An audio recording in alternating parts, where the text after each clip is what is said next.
Hi, my name is Pastor Beer, and we are at Opikopi 2015. It is freaking amazing. As you can hear, my voice is already suffering from a case of the dust. But with me right now, I've got the legendary Guy Collins. Hi, Guy. How you doing? I'm great. Freak dude, awesome. I'm so glad I caught you because, I mean, you are everywhere, dude. Yeah. If I'm not seeing you in the Cape, I'm seeing you up here, then you're touring, then you're everywhere. What's happening, bro?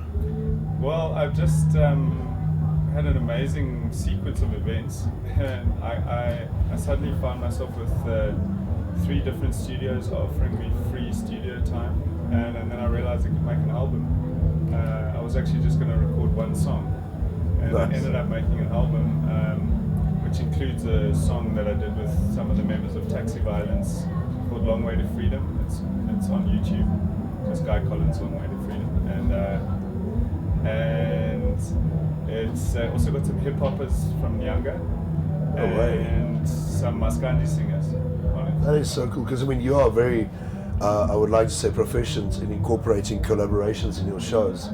I mean, I've seen you with everything from like Dave Ferguson through to the Arcadis Brothers and everyone. So how do you find it to keep your personal style? I mean, look, you've grown from like Mean Black Mamba as, you know, being part of the band to being an essential part of your own conception. How do you find it to keep your own, I don't want to use the word brand, but your own image, your own self, when you're playing with so many musos?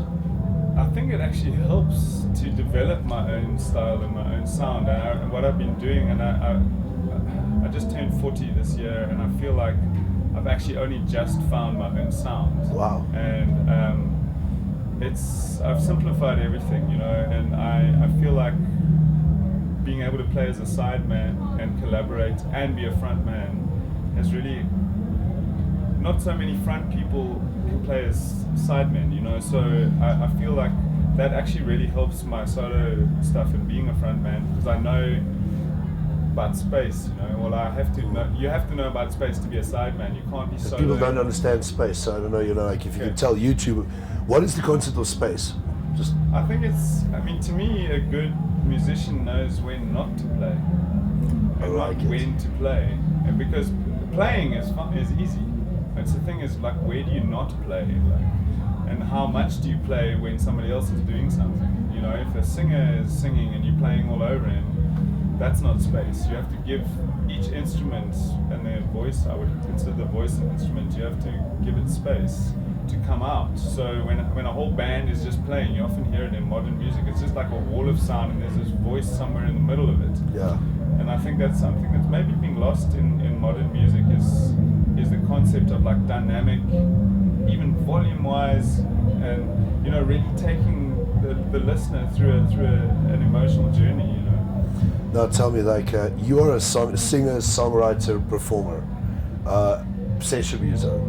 Which one do you see yourself as being most proficient in? I've come to being a frontman, singer, songwriter, performer quite late. You know, I only started singing after I turned 30. You know, so I've only been singing about 10 years as a front person. So actually before that I was always just a lead guitarist in the band. You know? Oh, okay. So it's kind of been something that I developed, but I like to feel that I'm now becoming proficient as a frontman, you know, and but it's a much newer thing for me. That is quite awesome. Now listen, I mean, I've seen quite a few of your shows, and what stands out for me is the fact that you can pull off an original song and a cover as if it is an original song. And there's a whole load of musicians that say, oh, we won't do covers because it loses artistic integrity. And how do you feel about the concept of covers as part of an original muso? I think it's an extremely important thing, and I think it's actually a sign of respect. You know, if you think about the 50s, for example, all those rock and roll and blues musicians recorded each other's songs because they thought they were good songs. And Elvis's some of his biggest hits. Actually, Elvis didn't write music. He didn't write songs. He was the best cover musician of all time. Next to Terence Jordan. Well, That's a joke. You know, I mean, if you really think about it, you know, Blue Suede Shoes is a Carl Perkins song. You know, Hound Dog was a Big Mama Thornton song. So if you just go through all, and even later on, he did, you know, covers. was all covers. So basically, the entertainment element is what creates great. Yes, I think so. And at the same time, it's also, you know, Jimi Hendrix, some people still think that All Along the Watchtower is his song. It was written by Bob Dylan, you know, and he made it into his own. The same with Johnny Cash. Many of his songs are cover songs, you know, especially later in life, all these amazing covers that he did on those, you know, with Rick Rubin, you know. So yeah, I think to me it's a sign of respect, and I've actually made a decision. I actually want to start covering South African musicians. That's brilliant. Well, on that topic then, who would you say, if you had to pick one or two, three, whatever, of your favorite local bands that you would say, you know, is your style that you like, that you can go places with, who would you appreciate? Who would you like to mention? Well, I kind of grew up next to, you know, a legend like Valiant Swart. I really love his lyrical songwriting, the way that he writes. And then there's African musicians that someone like Busi Mhlongo, who died a few years ago. But I actually do play one of his songs sometimes in my shows. Nice. And there's a Maskandi artist who also died a few years ago, Mfazo Mnyama. And I just wish I could speak Zulu fluently so that I could really, you know, be able to sing those songs. I think I'm actually in the process of learning Lukasi Xhosa. So nice. I would, that's one of my new. There's actually a song I'm going to be playing tomorrow in my set, which has a Xhosa chorus. So you're learning the Xhosa now. See, I'm learning the Vernac as well. Listen, you know, speaking of Koppie, you've been at Koppie for quite a few years. When was your first Koppie? It was August 1996. It was Billy Goat's 9th gig.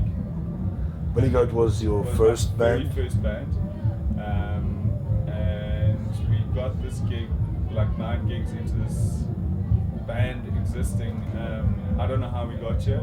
It's something to do with Valiant and Kevin Winder phoning Koppie and saying, hey, let's get these guys here. And back then it was that simple. Exactly, and we actually played 3 August Koppies and 3 New Year Koppies, so 6 in 3 years. That's very cool, dude. So you are solo now, and but you are still doing things with Billy Goat. What projects are you part of? Billy Goat, we've been doing reunion shows for the last, almost every year or every second year, I don't know, for the last 15 years maybe. We kind of ended in 98, so there were 2 years that we didn't do anything. But we had one show a year at least since then, since 2000. That means you're an active band. Yes, kind of. Like a jazz band, play only once a year. Yeah. So Billy Goat, me and Black Mamba, I play a session in a band called Hot Water. I do work with Gerald Clark. I'm kind of an honorary member of his band. And then I do various sessions. I do a duo show with Barry Van Sale, Johnny Clegg's drummer. There's a thing that I do with Dave Ferguson and me and Black Mamba. It's billed as a heavyweight blues bout. Yeah, I see. We've got some of those events coming up soon. That's a Dave Ferguson versus me and Black Mamba. Nice. And Dave with his harmonicas, he's like a band. Yeah. Listen, if anyone's interested, where can they find you online? So you can find me on Facebook, just Guy Collins musician page. My Twitter is guy.dude.collins. Is it dot spelled out? No, it's just dot. Guy.dude.collins. And just Guy Collins on Instagram. I like it. Now listen, one last thing. Words of advice for bands playing their first Koppie. Sure. Don't leave your guitar in the car. When you go into the set, that's kind of important. When you go into the set, but don't leave your guitar in the car because it's going to warp. It doesn't matter if it's out of the sun. I took my guitar out yesterday and it was hot, man. Jeez. I was a bit worried. And if you want to see some really good music, go to the top stage. Yes. Dude, that's the best fucking place in Koppie. Listen, guys, thanks so much for joining us, and I hope, I look forward to playing a lot more of your tunes on Grind. Do you have the Grind app yet? I don't. I must get it. Well, all you need to do is, like, go check it out. It's on theGrindRadio.co.za. You can download the app. You can do too. Yes, you. And Facebook, Twitter, Instagram, Grind Radio. Fucking awesome. Right, thanks so much. Thanks, bro. You're awesome. Cheers. You're it too.